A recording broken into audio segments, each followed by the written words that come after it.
ಹೊಸ ಇತಿಹಾಸವನ್ನ ಸೃಷ್ಟಿ ಮಾಡಿದೆ ಪೈಲ್ವಾನ್. ಇದು ಕನ್ನಡದಲ್ಲೇ ಮೊದಲು. ಹೌದು, ಕೆಜಿಎಫ್ ನಂತರ ನಟ ಸಾರ್ವಭೌಮ, ಪೈಲ್ವಾನ್, ಯಜಮಾನ, ಕುರುಕ್ಷೇತ್ರ ಹೀಗೆ ದೊಡ್ಡ ದೊಡ್ಡ ಸಿನಿಮಾಗಳು ಕ್ಯೂನಲ್ಲಿ ರೆಡಿಯಾಗಿ ನಿಂತಿದೆ. ಇವತ್ತು ನಟ ಸಾರ್ವಭೌಮ ಸಿನಿಮಾ ತೆರೆ ಕಂಡು ಅದ್ಭುತ ಪ್ರದರ್ಶನವಾಗ್ತಿದೆ. ಈ ಕಡೆ ಯಜಮಾನ ಸಿನಿಮಾ ಹಾಡುಗಳಿಂದ ಅಬ್ಬರಿಸ್ತಾ ಇದ್ದು ಫೆಬ್ರವರಿ 10ರಂದು ಟ್ರೇಲರ್ ಬರಲಿದೆ. ಈಗಾಗಲೇ ಪೈಲ್ವಾನ್ ಟೀಸರ್ ರಿಲೀಸ್ ಮಾಡಿರೋ ಸುದೀಪ್ ತಂಡ ಸದ್ಯಕ್ಕೆ ಶೂಟಿಂಗ್ ಕಡೆ ಗಮನ ಕೊಟ್ಟಿದೆ. ಜನವರಿ 15ನೇ ತಾರೀಕು ರಿಲೀಸ್ ಆಗಿದ್ದ ಪೈಲ್ವಾನ್ ಟೀಸರ್ ಈಗ ಹೊಸದೊಂದು ಇತಿಹಾಸ ಸೃಷ್ಟಿ ಮಾಡಿದೆ. ಈ ಹಿಂದೆ ಯಾವ ಕನ್ನಡ ಸಿನಿಮಾ ಕೂಡ ಮಾಡದಂತಹ ಅಪರೂಪದ ದಾಖಲೆ ಮಾಡಿದೆ.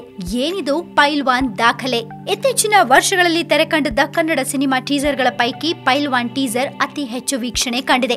ಜನವರಿ 15ರಂದು ರಿಲೀಸ್ ಆಗಿದ್ದ ಪೈಲ್ವಾನ್ ಟೀಸರ್ ಇದುವರೆಗೂ 43 ಲಕ್ಷ ವ್ಯೂಸ್ ಅನ್ನ ಪಡ್ಕೊಂಡಿದೆ. ಇದು ಕನ್ನಡ ಚಿತ್ರರಂಗದ ಮಟ್ಟಿಗೆ ಹೊಸ ದಾಖಲೆ ಅಂತಾನೆ ಹೇಳ್ಬೋದು.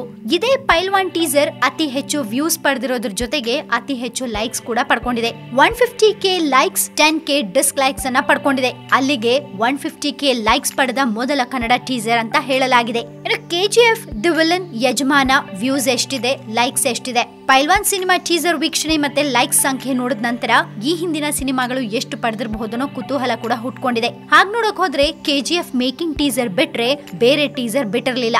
ಆದ್ರೂ ಆ ಟೀಸರ್ ಈ ದಾಖಲೆ ಮಾಡಿಲ್ಲ. ದಿ ವಿಲನ್ ಸಿನಿಮಾದ 4-5 ಟೀಸರ್ಗಳು ಬಂದಿದೆ. ಆದ್ರೂ ಅವು ಕೂಡ ಇಷ್ಟು ಸಂಖ್ಯೆ ಹೊಂದಿಲ್ಲ. ಯಜಮಾನ ಟೈಟಲ್ ಹಾಗೆ ಮೋಷನ್ ಟೀಸರ್ ಬಂದಿದೆ. ಈ ಟೀಸರ್ಗಳು ಕೂಡ ಇಷ್ಟು ವ್ಯೂಸ್ ಕಂಡಿಲ್ಲ.